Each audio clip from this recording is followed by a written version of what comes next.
बहरहाल उसकी जान को खतरा है। मैंने तुम्हें कहा था, उस लड़की से दूर रहने के लिए कहा था तुमसे।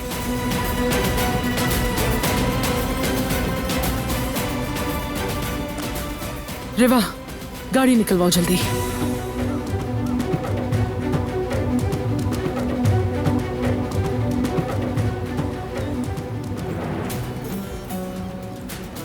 चाचा की गाड़ी की लोकेशन मालूम करो और फौरन मुझे भेजो। क्या क्या हुआ? कोई मसला है क्या? चाचा,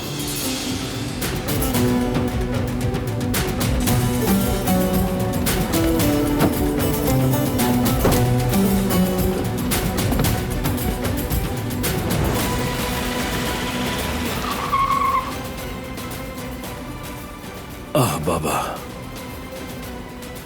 आप पास नहीं आएंगे ना? न जाने अब क्या गुल खिलाया आपने।